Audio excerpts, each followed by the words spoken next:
বিশ্বকাপের ট্রফি হাতে উল্লাসে মেতেছে পুরো স্পেন। কনফেটিতে ঢেকে গেছে মাঠ। কিন্তু সেই উৎসবের মাঝেই জন্ম নেয় এমন এক মুহূর্ত যা ছুঁয়ে যায় কোটি মানুষের হৃদয়।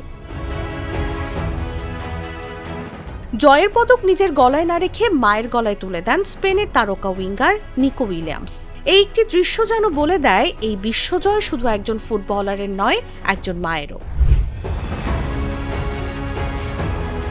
স্পেনের ঐতিহাসিক বিশ্বকাপ জয়ের পর সতীর্থরা যখন উৎসবে মেতে উঠেছেন, তখন ২৪ বছর বয়সী নিকো উইলিয়ামস ছুটে যান গ্যালারির দিকে। সেখানে অপেক্ষা করছিলেন তার মা মারিয়া আর্থুয়ের। নিজের গলা থেকে বিশ্বকাপ জয়ী সোনার পদক খুলে মায়ের গলায় পরিয়ে দেন তিনি। আবেগঘন সেই মুহূর্তেই ছড়িয়ে পড়ে সামাজিক যোগাযোগ মাধ্যমে। কিন্তু এই পদকের পেছনে লুকিয়ে আছে দীর্ঘ সংগ্রাম, ত্যাগ আর বেঁচে থাকার এক অবিশ্বাস্য গল্প। ১৯৯০-এর দশকের মাঝামাঝি দারিদ্র্য থেকে মুক্তির আশায় ঘানা ছেড়ে ইউরোপের পথে পা বাড়ান মারিয়া ও তার স্বামী ফেলিক্স। কিন্তু মানব পাচারকারীদের প্রতারণার শিকার হয়ে মাঝপথে আটকে পড়েন তারা। এরপর শুরু হয় মৃত্যুর সঙ্গে লড়াই। প্রচণ্ড গরমে খালি পায়ে প্রায় ২০০০ মাইল সাহারা মরুভূমি পাড়ি দেন তারা। তখন মারিয়া ৭ মাসের অন্তঃসত্ত্বা। গর্ভে ছিল তাদের প্রথম সন্তান ইনিয়াকি উইলিয়ামস। তীব্র ক্ষুধা, পানিশূন্যতা আর মৃত্যু ভয় ছিল প্রতিটি মুহূর্তের সঙ্গী। চোখের সামনেই মারা যেতে দেখেছেন অনেক সহযাত্রীকে। মরুভূমির বালুতেই কবর দিতে হয়েছে তাদের। অবশেষে স্পেনের স্বায়ত্তশাসিত অঞ্চল মেলিয়ায় পৌঁছান তারা। সীমান্ত পেরিয়েই আটক হন। দেশছাড়া হওয়ার শঙ্কা দেখা দিলেও এক মানবাধিকার আইনজীবী ও স্থানীয় এক যাজকের সহায়তায় রাজনৈতিক আশ্রয় পান। সেখান থেকে শুরু হয় নতুন জীবন। কয়েক বছর পর জন্ম নেন নিকো উইলিয়ামস।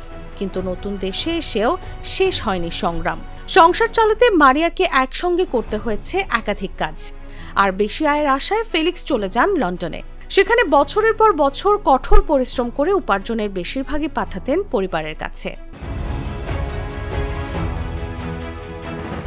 বাবা দূরে থাকায় বড় ভাই ইনিয়াকি হয়ে ওঠেন ছোট নিকোর অভিভাবক। স্কুলে নিয়ে যাওয়া, রান্না করা, অনুশীলনে সঙ্গ দেওয়া, সব দায়িত্বই কাঁধে তুলে নেন তিনি। দুই ভাইয়ের স্বপ্ন ছিল একটাই, ফুটবল। একজোড়া বুট ভাগাভাগি করে পড়ে কংক্রিটের মাঠে খেলতে খেলতেই একদিন জায়গা করে নেন অ্যাথলেটিক বিলবাওয়ের বিখ্যাত একাডেমিতে। আজ নিকো উইলিয়ামস বিশ্বকাপ জয়ী, ইউরোপের অন্যতম সেরা উইঙ্গারদের একজন। তবু তিনি কখনো ভুলে যাননি নিজের শিকড়।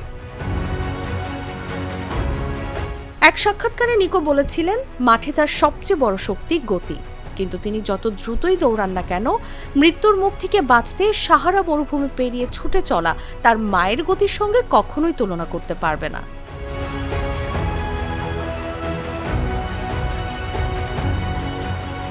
নিকো উইলিয়ামসের বিশ্বজয় তাই শুধু ফুটবলের সাফল্য নয়, এটি এক মায়ের ত্যাগ, এক পরিবারের সংগ্রাম আর স্বপ্নের অবশেষে পূর্ণতার গল্প। নিউজ ডেস্ক, জাগো নিউজ।